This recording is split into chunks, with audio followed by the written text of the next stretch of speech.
Assalamualaikum warahmatullahi wabarakatuh. Salam jumpa anak-anakku, siswa baru SMP Negeri 1 Cisurupan. Semoga kita semua senantiasa mendapat perlindungan Allah Subhanahu wa Ta'ala, diberikan kesehatan dan keselamatan, serta dianugerahi ilmu yang luas dan bermanfaat. Perkenalkan, nama Ibu Ainsadida. Ibu di SMP Negeri 1 Cisurupan ini mengampu mata pelajaran IPA, Ilmu Pengetahuan Alam. Nah, pada kesempatan ini, Ibu mau berbagi informasi ya dengan kalian dalam rangka MPLS tahun 2021-2022. Informasi yang akan Ibu sampaikan terkait dengan menjaga hidup bersih dan sehat di tengah pandemi COVID-19.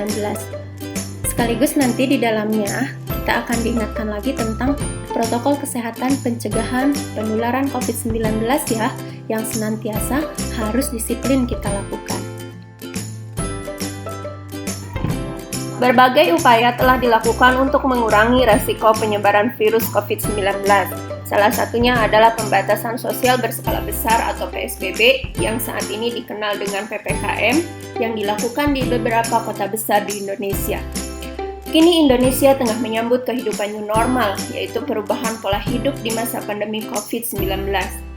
Virus COVID-19 umumnya ditularkan dari orang ke orang melalui droplet atau kontak langsung, misalnya berjabat tangan atau cipika-cipiki. Namun ada juga kemungkinan penularan melalui kontaminasi benda yang disentuh oleh pasien positif COVID-19. Hal ini yang mendasari pentingnya meningkatkan pola hidup bersih dan sehat atau PHBS. Apa sih PHBS itu? Perilaku hidup bersih dan sehat atau PHBS adalah semua perilaku kesehatan yang dilakukan atas kesadaran, sehingga anggota keluarga atau keluarga dapat menolong dirinya sendiri di bidang kesehatan dan berperan aktif dalam kegiatan-kegiatan kesehatan di masyarakat. Apa manfaat PHBS? PHBS ini memiliki manfaat antara lain, setiap anggota keluarga menjadi sehat dan tidak mudah sakit. Anak tumbuh sehat dan cerdas, anggota keluarga giat bekerja. Pengeluaran biaya rumah tangga dapat ditujukan untuk memenuhi gizi keluarga, pendidikan, dan modal usaha untuk menambah pendapatan keluarga. Di manakah PHBS bisa diterapkan? Lokasi PHBS bisa di rumah tangga, di sekolah, tempat kerja atau kantor, tempat umum, dan fasilitas pelayanan kesehatan atau rumah sakit. Nah, pada kesempatan ini kita akan lihat saja PHBS yang bisa dilaksanakan atau diterapkan di rumah tangga dan di sekolah. PHBS di rumah tangga dilakukan untuk memberdayakan anggota rumah tangga agar tahu, mau, dan mampu melaksanakan perilaku hidup bersih dan sehat, serta berperan aktif dalam gerakan kesehatan di masyarakat. PHBS di rumah tangga dilakukan untuk mencapai rumah tangga sehat. Rumah tangga sehat adalah rumah tangga yang melakukan 10 PHBS di rumah tangga, yaitu 1. Persalinan ditolong oleh tenaga kesehatan, 2. Memberi bayi ASI eksklusif, 3. Menimbang bayi dan balita, 4. Menggunakan air bersih, 5. Mencuci tangan dengan air bersih dan sabun, 6. Menggunakan jamban sehat, 7. Memberantas jentik di rumah, 8. Makan buah dan sayur setiap hari, 9. Melakukan aktivitas fisik setiap hari, dan 10. Tidak merokok di dalam rumah.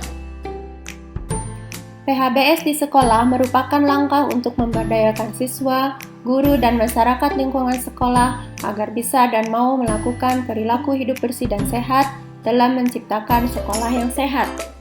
Contoh PHBS di sekolah: mencuci tangan dengan sabun sebelum dan sesudah makan, mengkonsumsi jajanan sehat, menggunakan jamban bersih dan sehat, olahraga yang teratur, memberantas jentik nyamuk, tidak merokok di lingkungan sekolah, membuang sampah pada tempatnya, dan melakukan kerja bakti bersama warga sekolah untuk menciptakan lingkungan yang sehat.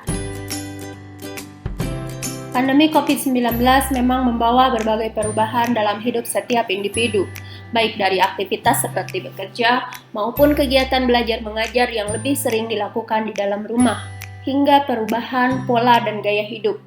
Dewasa ini masyarakat sangat memprioritaskan kesehatan dan kebersihan. Memang, Di era pandemi COVID-19, pola hidup bersih dan sehat tak boleh ditinggalkan. Selain itu, menerapkan protokol kesehatan yang berlaku juga sangat dianjurkan, sehingga penularan virus corona pun dapat diminimalisir. Sebenarnya, kebiasaan hidup sehat sudah dihimbau sejak lama, tetapi kebiasaan ini baru benar-benar diterapkan sejak pandemi COVID-19. Sekarang mari kita lihat protokol kesehatan 5M untuk mencegah COVID-19. Meski sudah lebih dari 1 tahun, pandemi virus corona masih terus menyerang penduduk dunia tanpa henti. Di Indonesia, angka kasus positif virus corona sudah di atas 1,5 juta jiwa per 2 Juli 2021. Kabar baiknya, sekitar lebih dari 1,3 juta orang berhasil pulih dari serangan virus SARS-CoV-2 penyebab COVID-19. Mengalahkan penyebaran dan penularan virus corona di dunia memang tidak mudah. Namun, beragam upaya terus dilakukan para ahli dan penduduk global demi mengakhiri ancaman virus yang terus menyerang bertubi-tubi.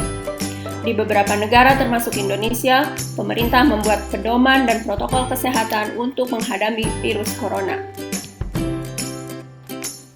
Di negara kita Indonesia, protokol kesehatan ini dikenal dengan sebutan 5M.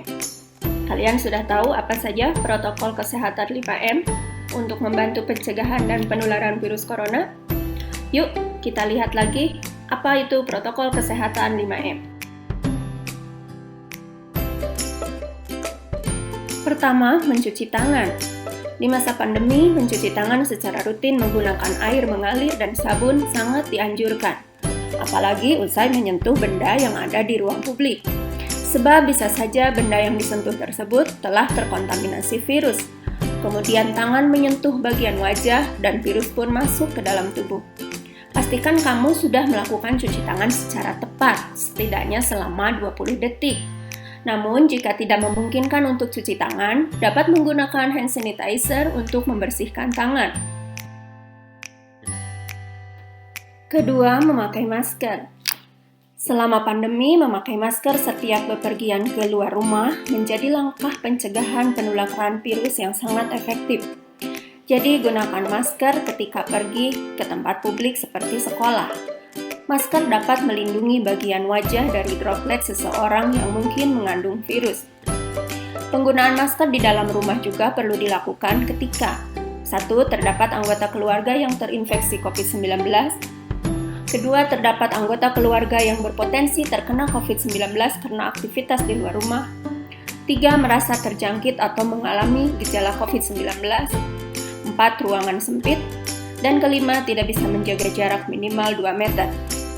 Pastikan kamu memakai masker dengan benar ya.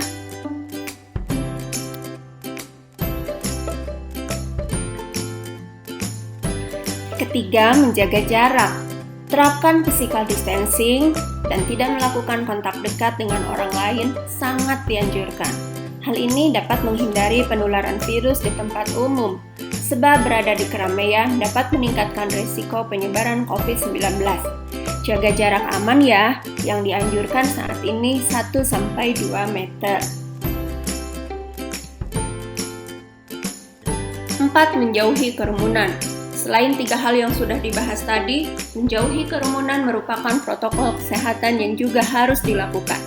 Menurut Kementerian Kesehatan Republik Indonesia, masyarakat diminta untuk menjauhi kerumunan saat berada di luar rumah. Ingat ya, semakin banyak dan sering kamu bertemu orang, maka kemungkinan terinfeksi virus corona pun semakin tinggi. 5. Mengurangi mobilitas. Virus penyebab corona bisa berada di mana saja. Jadi semakin banyak dirimu menghabiskan waktu di luar rumah, maka semakin tinggi pula terpapar virus jahat ini. Oleh karena itu, bila tidak ada keperluan yang mendesak, tetaplah berada di rumah. Menurut Kemenkes, meski sehat dan tidak ada gejala penyakit, belum tentu dirimu pulang ke rumah dengan keadaan yang masih sama. Asalnya virus corona dapat menyebar dan menginfeksi seseorang dengan cepat.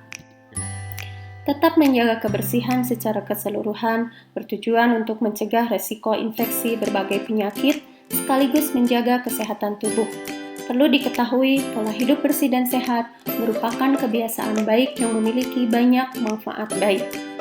Mari kita terapkan pola hidup bersih dan sehat dimanapun kita berada dan tetap disiplin menerapkan protokol kesehatan. Semoga pandemi ini segera berlalu dan kita bersiap menyongsong era new normal dengan kebiasaan-kebiasaan baik yang menghindarkan kita dari berbagai penyakit. Mudah-mudahan yang Ibu sampaikan ada manfaatnya. Mohon maaf atas kesalahan dan kekurangan. Wallahul muwaffiq ila aqwamit thoriq. Assalamualaikum warahmatullahi wabarakatuh.